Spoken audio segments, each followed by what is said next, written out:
Just a few days ago was the 25th anniversary of the premiere of the pilot episode of Aqua Teen Hunger Force. This may or may not be surprising to you guys, but I'm a huge Aqua Teen fan. As someone who was plagued with insomnia and perhaps too unfiltered of a childhood, I spent a good chunk growing up watching Adult Swim programs.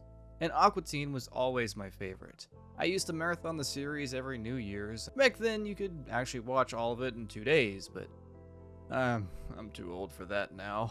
To celebrate the anniversary, I wanted to look back on a rather bizarre bit of merchandise of the franchise, even more bizarre than the Carl toilet set. The Aqua Teen Hunger Force video game, Zombie Ninja Pro-Am. There are no zombies or ninjas that I know of yet, but those will be added digitally. It was not uncommon for these adult animated shows to have video games. Family Guy had a few, Futurama and his extremely rare and expensive game, and a buttload of Simpsons titles. Plus South Park, but I already covered most of those. I actually remember playing the old Adult Swim Flash games. I especially enjoyed the one where Carl's head is cut off, and Meatwad has to help guide him to it. While not being a game, Volume 4 did get a PSP UMD release, which neatly companions the DVD cover. One is Ignignok and the other is But now to the main game. So, what on earth could Aqua Teen do? This is a series about detectives who are rather lazy. Almost every episode has them visited by a new creature or alien to bring disturbance to their couch potato life. What would be a horrible occurrence for most is nothing more than an annoyance to them. Characters are often exploding, dying in different glorious fashion. Hell, even a trip to a burger joint goes horribly awry. Tonight you will get your dick ripped off. That doesn't sound right, does it? Is that a prize? And how could we forget about what happened that time Frylock made a dog from Meatwad? Tonight, you. Well, taking all that into account, they decided to make this game golf. That's it. Hit a few more in, because this is all that happens in the whole game. And I wouldn't put it beside the creators Matt and Dave to make this game intentionally bad because they think it would be funny to do so. But in all fairness, mainly expect Aqua Teen fans to be the ones to buy this in the first place. And for die-hard fans, this is pretty great. Not the gameplay, but we'll get into that. The story begins with the TV show's iconic intro, focusing on Frylock getting accepted into this golf course, which Shake takes with a bit too much enthusiasm. See? You get a firm grip and let it rip. Right into his window. Yes, he'll sue you, but you'll win.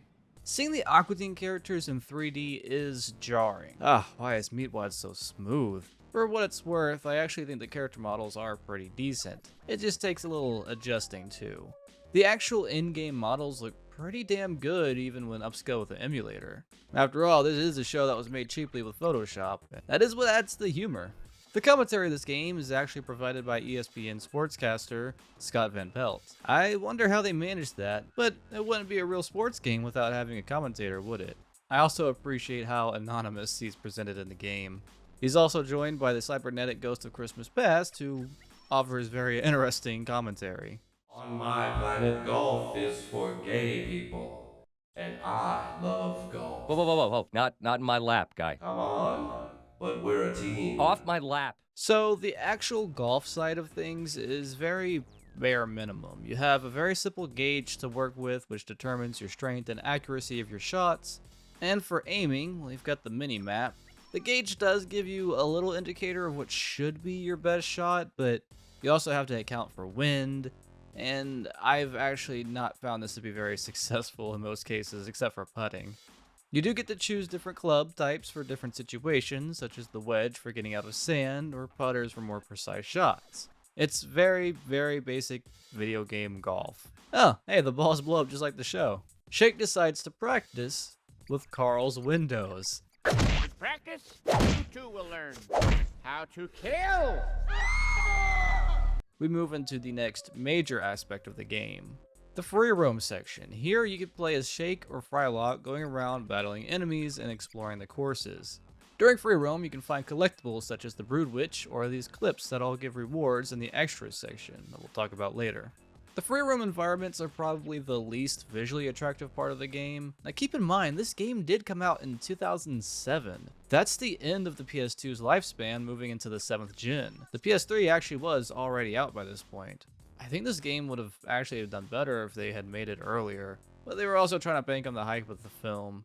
But then again, within the show, the characters are always using tech that's a little outdated.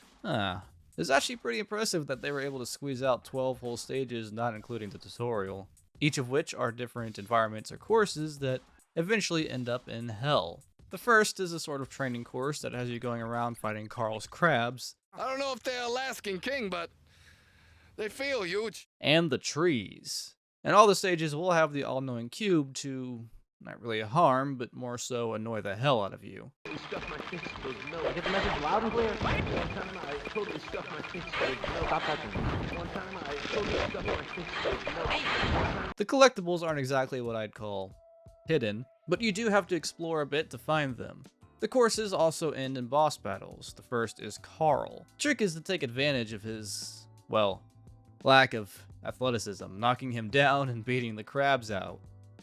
That's kind of the trend for these bosses. Soundtrack is also, for some reason, really quiet, even at full blast, full of primarily songs from the movie soundtrack. But everything here is going to sound familiar to fans, from the Andrew WK Party Party Party hit to more chill background beats. After some golfing, the game will actually switch things up and give you a kart racing segment with DP and Skeeter. You go in a very, very small and uninteresting loop, grabbing occasional power-ups, and it's over. At least the steering is competent enough, but there's not really any challenge when the game guarantees the opponent to band back on you.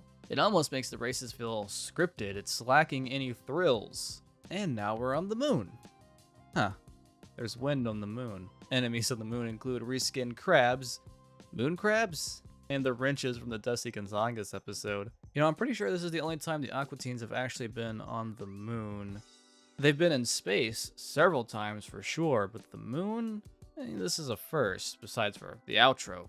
The moon is where the enemies start to actually become a pest, and you start to take damage. I love the health icons. They used an image of Frylock when he had cancer for his low health. God. The Moonanites also pop up and shoot their lasers way faster. I guess they weren't lying when they said it worked better on the moon. And then we fight the Gorgatron. This time for real. The gang will then find themselves reunited with the old love mummy. And then Meatwad will use the shirt of the undead to make this Candyland stage. There's a total of 3 kart racing levels, and unfortunately all of them are with Skeeter and DP. The second is at Candyland. The level designs are just really odd. The moon is like the 6th level, but it's also one of the tightest because of its lack of healing items, with large hordes of enemies. And then the stage immediately after is infinitely easier, with more space for juggling enemies and more healing item pickups than you actually need. The game eventually has us in hell battling MCP Pants, and having another race before the final course, in which Master Shake wins and gives us a heartfelt speech. Well, the big thing I think we all realize out here today is that this sport sucks. I could have totally gone pro. Finish him. Who was that guy? That's Ultra Mega Chicken. Okay. Closing pretty fast. Scoot over me, Fatality. In the end, this isn't a very, how you would say, well-made game, but as an Aqua Teen fan, that kind of works in its favor. Look, the big problem here is that we've got like 3 different game ideas hodgepodged into one, and none of them are very fleshed out. I don't know, it could have been quite hilarious just for the game to only be a golf simulator with Aqua Teen characters. It's a move that's very on brand for them.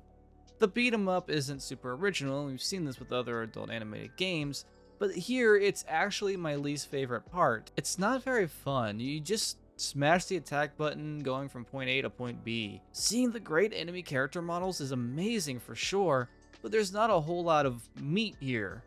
Literally, can't even play Meatwad. He is a power-up though. You get some cool weapons like the iconic guitar and Shake's sword, which can also be used for golf. You can get the Foreigner belt, use pubic spray. All the references you want are here, and the game is incredible at that. This 1000% is a game for the fans. Obviously, big reviewers aren't going to give high praise to this because it's not really made for diehard gamers. It's made for diehard Aqua Teen fans. That's where the game excels. The writing is incredible. If this is your humor, it's perfect. Everything is on beat with the writing of the show. But it's not just all rehashing old bits, even though most of the game is built on references. It's got its own narrative following the theme of Shake being a conceited asshole, trying to show off in golf, leading to all kinds of Aqua Teen shenanigans. When really, this was supposed to be a big deal for Frylock. It is somewhat reminiscent of the original South Park game where the gameplay was incredibly mid, but the writing and the humor, the voices, it was all in tune with that era of the show. The bit of the cube following you around, talking about boiled peanuts, enemies from fan favorite episodes, they even put in the freaking shooting flower. The distribution of this game was certainly odd, releasing as a PS2 exclusive was strange. It would have certainly been interesting if this was made, say, to the Xbox 360. But call me crazy.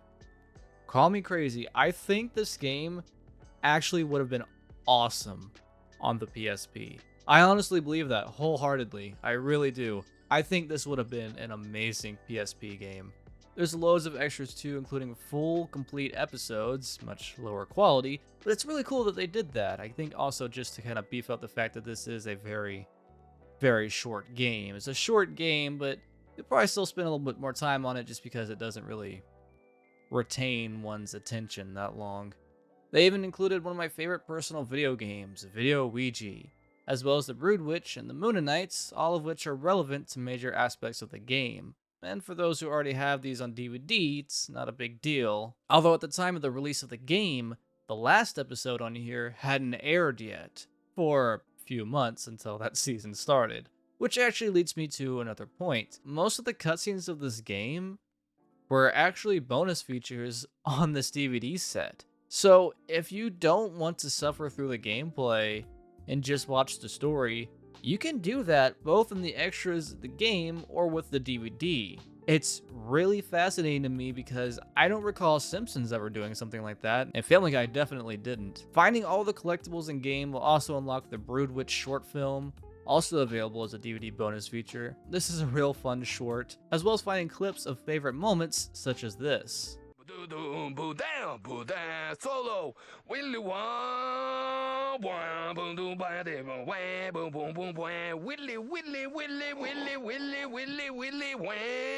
The Aqua Teen Hunger Force video game is an oddity in perhaps the best way. It's not an especially great game, but it's a wonderful love letter to the fans, giving them what they ought to expect. I can't say it's objectively a good game, but I really do kind of love it.